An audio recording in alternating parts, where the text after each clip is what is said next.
ఓం శ్రీ మాత్రే నమః. పంచామృతం ప్రేక్షకులందరికీ హృదయపూర్వక స్వాగతం. 2026 జూలై 27 నుంచి 2026 డిసెంబర్ 11 వరకు మీనరాశిలో శని వక్రించి ఉండటం అనేది జరుగుతుంది. సో మొదటిగా మనం చూసినట్లయితే శని వక్రీకరణ ఒక లోతైన విశ్లేషణ మనం చూసినట్లయితే జూలై 27న ఈ జూలైలో 27వ తారీఖున శని మీనరాశిలో వక్రిస్తున్నారు. సో ఇది డిసెంబర్ 11 వరకు కూడా దాదాపు 4.5 నెలల, అంటే దాదాపు ఇది 137 రోజుల పాటు ఇదే స్థితిలో ఉంటారు. శని నేరుగా అంటే డైరెక్ట్ మోషన్ లో ప్రయాణిస్తున్నప్పుడు అయితే మాత్రం మనకి నిదానంగా క్రమశిక్షణతో అయితే ముందుకు వెళ్ళు అని మనకి చెప్తారు. వక్రీకరించినప్పుడు మాత్రం వెనక్కి వెళ్లి వదిలేసిన పనులు కంప్లీట్ చేసి స్పష్టతతో ముందుకు రావాలి అని ఆదేశిస్తూ ఉంటారు. మీనరాశి అనేది మన అంతర్లీనమైన ఆలోచనలకు, అంటే సబ్ కాన్షియస్ మైండ్, దానికి సంబంధించినటువంటి విషయాల్ని సూచిస్తూ ఉంటుంది. ఇక్కడే మనం సమస్యలను దాచుకుంటాం. శని ఈ సమయంలో మనని ఆత్మ పరిశీలన చేసుకోవాలి అని, అనవసరమైన భ్రమల నుండి బయటపడాలి అని హెచ్చరిస్తున్నారు. ఈ కాలం ఎదుగుదలకు అవసరమైన రివ్యూ పీరియడ్. సో ఇది సింహరాశి వాళ్ళకి ముందు చూసినట్లయితే సింహరాశికి 6వ స్థానం అంటే శత్రువులు, అప్పులు, రోగాలు, అండ్ 7వ స్థానం వివాహం, భాగస్వామ్యం, ఈ స్థానాలకు సంబంధించిన అధిపతి అవుతున్నారు. వక్రీకరించిన శని ఇప్పుడు మీ యొక్క 8th హౌస్లో 8వ స్థానంలో సంచరించడం అంటే పరివర్తన, అకస్మాత్ సంఘటనలు, రహస్యాలు, ఇటువంటి ప్లేస్లో సంచరిస్తున్నారు సింహరాశికి. ఇది సింహరాశి వాళ్ళకి చాలా కీలకమైన సమయం. 6వ 7వ అధిపతి 8లో సంచరించడం అంటే మీ భాగస్వామ్య సంబంధాలు మరింత, అంటే మీకు దైనందిన జీవితంలో ఒక రకమైన పరివర్తన వస్తుంది, మార్పు. మీరు గతంలో దాచిపెట్టి లేదా పట్టించుకొని ఆరోగ్య సమస్యలు ఏవైతే ఉంటాయో లేదా ఆర్థిక ఇబ్బందులు ఇప్పుడు బయటకు వస్తాయి. వృత్తి భాగస్వామ్యం విషయాల్లో చూస్తే వ్యాపార భాగస్వామ్యాలు లేదా వైవాహిక జీవితంలో తీవ్రమైన పరీక్షలు ఎదురవుతాయి. మీ భాగస్వామికి సంబంధించిన విషయంలో పారదర్శకత లేకపోతే సమస్యలు ఎక్కువగా అవుతాయి. ముఖ్యంగా ఏవైనా చట్టపరమైన పత్రాలు లేదా ఒప్పందాల మీద సంతకం చేసేటప్పుడు చాలా జాగ్రత్తగా ఉండాలి. మానసిక స్థితి చూసినట్లయితే సింహరాశి వాళ్ళలో సహజంగా ఉండే ఉత్సాహం కంటే ఈ సమయంలో ఒక రకమైన అంతర్మథనం, అభద్రతా భావం ఉంటుంది. ఇది అష్టమ శని ప్రభావం కాబట్టి తెలియని భయాలు, ఆందోళనలు ఉంటాయి. సో ఈ సింహరాశికి అష్టమ శనికి రెమెడీస్ అనేవి ఎటువంటివి చేసుకోవాలి, ఎటువంటి జాగ్రత్తలు తీసుకోవాలి అనేది చూస్తే అతి ముఖ్యమైన సూచన ఏంటి అంటే ఈ 4 నెలల పాటు ఎటువంటి కొత్త వ్యాపార భాగస్వామ్యాలు లేదా వివాహ సంబంధమైన నిర్ణయాలు తీసుకోకపోవడమే మంచిది. ఈ శని వక్రించిన టైంలో, అది కూడా అష్టమంలో వక్రిస్తున్నారు.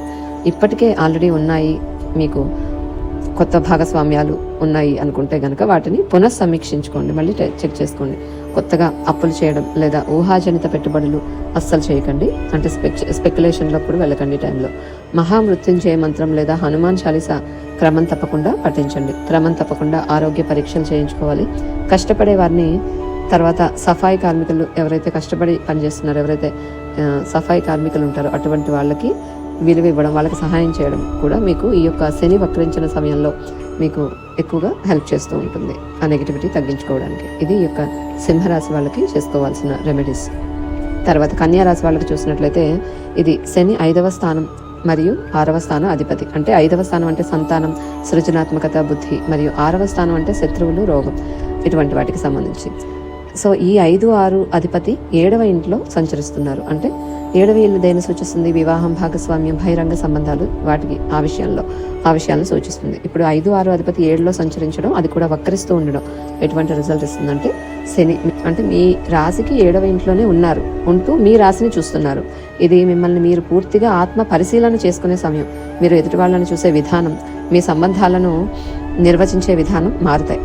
సంబంధాలు, వివాహం, భాగస్వామ్యం ఉన్నటువంటి విషయాల్లో, అంటే మీ భాగస్వామితో గతంలో ఉన్న పాత గొడవలు లేదా పరిష్కారం కాని సమస్యలు మళ్ళీ తెర మీదకి వచ్చే అవకాశాలు ఉన్నాయి. కమ్యూనికేషన్ గ్యాప్ వచ్చే అవకాశాలు ఉన్నాయి. మీరు ఎంతటి పరిపూర్ణత, పర్ఫెక్షన్ కోరుకుంటారో అంతటి ఒత్తిడి ఎదురొస్తుంది. భాగస్వామి ఆరోగ్యం మీద కూడా ఎక్కువగా దృష్టి పెట్టాలి. వృత్తి, వ్యాపారం విషయాల్లో చూస్తే వ్యాపార భాగస్వామ్యాల్లో ఒడిదుడుకులు వచ్చే అవకాశాలు, పాత క్లయింట్స్ లేదా పాత ప్రాజెక్ట్స్ వల్ల సమస్యలు ఎదురయ్యే అవకాశాలు కనిపిస్తున్నాయి. వాటిని సరిదిద్దడానికి ఇది సమయం. ఈ టైంలో, వక్రించిన టైంలో ఎటువంటి కొత్త ఒప్పందాలైనా 2 సార్లు చూసుకొని సైన్ చేయండి. మానసిక స్థితి, ఆరోగ్యం, మీ బుద్ధి మరియు సృజనాత్మకత ఇప్పుడు భాగస్వామ్యం మీద దృష్టి పెడుతున్నాయి. మీరు తీసుకునే ప్రతి నిర్ణయం మీ భవిష్యత్తు మీద ప్రభావం చూపుతుంది. స్కిన్ రిలేటెడ్ సమస్యలు, జీర్ణక్రియ లేదా వెన్నునొప్పి సమస్యలు కూడా వచ్చే అవకాశాలు కనిపిస్తున్నాయి. జాగ్రత్తల పరిహారాలు ఏంటి అంటే భాగస్వామితో మాట్లాడేటప్పుడు కఠినమైన పదాలు వాడకండి. శని మీ మాటను కఠినంగా మారుస్తారు, అది బంధాన్ని దెబ్బతీస్తుంది. పాత మీకు ఓల్డ్ ఏవైనా కోర్ట్ రిలేటెడ్ కానీ చట్టపరమైన సమస్యలు ఉంటే వాటిని పరిష్కరించుకోవడానికే సిద్ధంగా ఉండాలి. ఈ టైంలో శనివారం సాయంత్రం నువ్వుల నూనె దీపం వెలిగించాలి. హనుమాన్ చాలీసా పఠించడం కన్యారాశి వారికి విశ్లేషణాత్మక బుద్ధిని స్థిరంగా ఉంచుతుంది. రోజువారీ అలవాట్లు, క్రమశిక్షణను అస్సలు వదలకండి. సో ఇది ఈ కన్యారాశి వాళ్ళకి చేసుకోవాల్సిన పరిహారాలు, జాగ్రత్తలు. సో సింహ కన్యారాశుల వాళ్ళకి చెప్పేది ఏంటి అంటే కనుక ఈ కాలం ఫోర్స్డ్ పాజ్ తీసుకోవాలి, బలవంతంగా విరామం తీసుకోవాలి. మొదటి భాగం జూలై టు అక్టోబర్ మధ్యలో గురువు అష్టమ దృష్టి వల్ల సమస్యలు కొంతవరకు నియంత్రణలో ఉంటాయి. కానీ రెండవ భాగంలో అక్టోబర్ టు డిసెంబర్ మధ్యలో శని తన సొంత నక్షత్రంలోకి వచ్చినప్పుడు ఎటువంటి భద్రతా వలయం లేదు, అంటే గురుదృష్టి లేదు. కాబట్టి మీ యొక్క నైతికత, మీరు తీసుకున్న నిర్ణయాల వల్లనే మీకు మంచి లేదా చెడు జరిగే అవకాశాలు ఉన్నాయి. సింహరాశి వాళ్ళు నిశ్శబ్దంగా ఉంటూ తమ అంతర్గత శక్తిని పెంచుకోవాలి. కన్యారాశి వాళ్ళు విమర్శలు తగ్గించి భాగస్వామితో సమన్వయం అనేది చేసుకోవాలి. ఈ నియమాలు పాటిస్తే శని వక్రీకరణ మీకు ఒక పాఠంలా కాకుండా ఒక గొప్ప పునాదిలా అయితే మారుతుంది. తులారాశి వారికి శని అత్యంత ముఖ్యమైన యోగకారక గ్రహం అవుతారు. 4వ ఇల్లు మరియు 5వ ఇల్లు, ఈ 2 హౌసెస్కి సంబంధించిన అధిపతి అవుతున్నారు. అంటే తులా, వృశ్చికం, ధనుస్సు, మకరం కదా. మకరం, కుంభానికి అధిపతి శని, కాబట్టి 4, 5 స్థానాల అధిపతి అవుతున్నారు. 4వ ఇల్లు సుఖం మరియు 5వ ఇల్లు సంతానం, బుద్ధి, సృజనాత్మకత ఇవన్నీ కూడా సూచిస్తుంది. 4వ ఇల్లు ఇంటికి సంబంధించిన వ్యవహారాలు, సుఖము, తర్వాత మెంటల్ పీస్ ఆఫ్ మైండ్, వీటికి సంబంధించిన స్థానం. ఈ వక్రీకరణ అనేది మీకు 6వ ఇంట్లో 6th హౌస్లో జరుగుతుంది. ఇది దేనికి సంబంధించింది అంటే శత్రువులు, అప్పులు, రోగం, తర్వాత దైనందిన జీవితాలు, ఇటువంటి దైనందిన జీవితంలో రెగ్యులర్ రొటీన్ లైఫ్లో ఉన్నటువంటి సిచ్యువేషన్స్ అవి మీకు చూపిస్తూ ఉంటుంది. అక్కడ మీకు శని వక్రం జరుగుతుంది.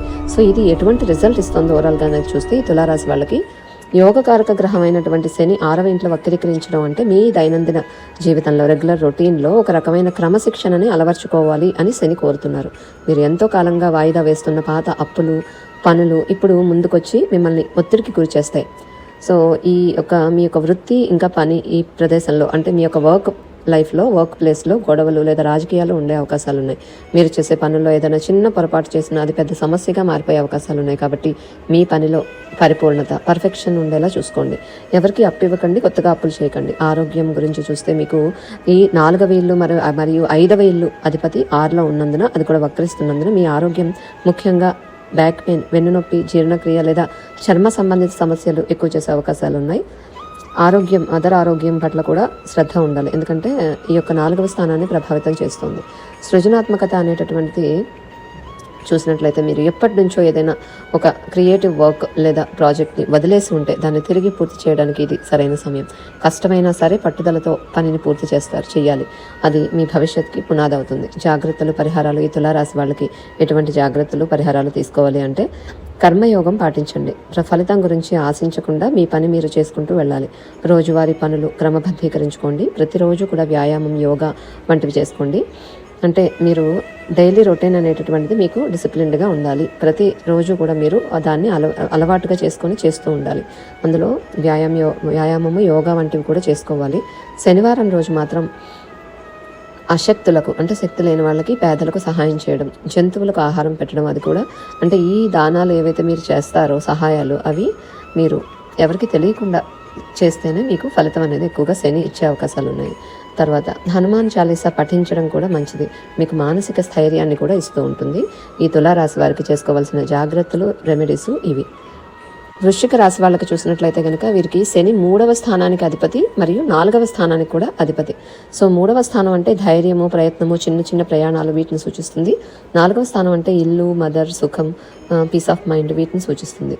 సో 3, 4 స్థానాల అధిపతి అయినటువంటి శని వక్రీకరించి మీ 5వ ఇంట్లో ఉండటం సంతానం, తర్వాత ఊహాజనిత పెట్టుబడులు, విద్య, ఇటువంటి క్రియేటివిటీ, వీటి విషయాలను సూచిస్తుంది.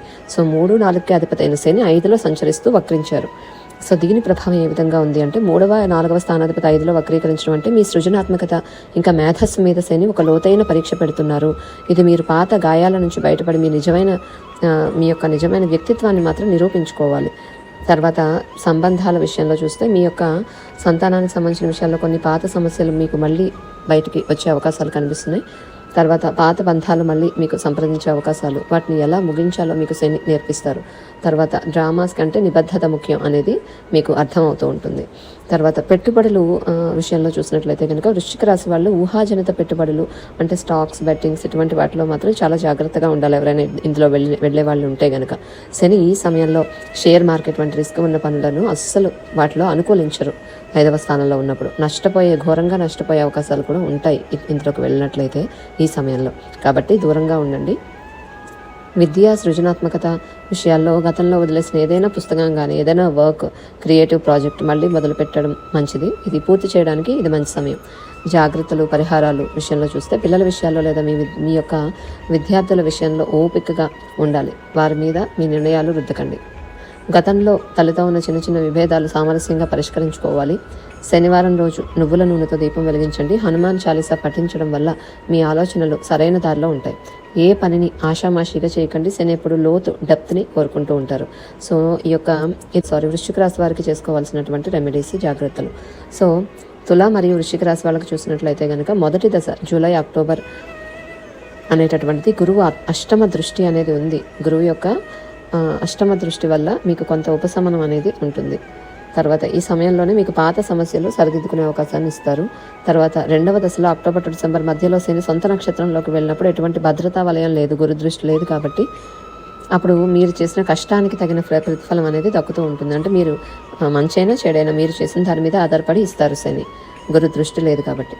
సో తులారాశి వాళ్ళు తమ దైనందిన జీవితంలో క్రమశిక్షణను పెంచుకోవాలి. వృశ్చిక రాశి వాళ్ళు భ్రమలను వదిలి వాస్తవికతను అంగీకరించాలి. ఇది వాస్తవం అనేది అంగీకరించాలి. అప్పుడే మీకు శని ఇవ్వాల్సినటువంటి రిజల్ట్ ఇస్తారు. ఈ నియమాలు పాటిస్తేనే మీకు శని వక్రం సమయంలో మీకు గొప్ప మార్గదర్శకంగా మారుతుంది ఈ పీరియడ్.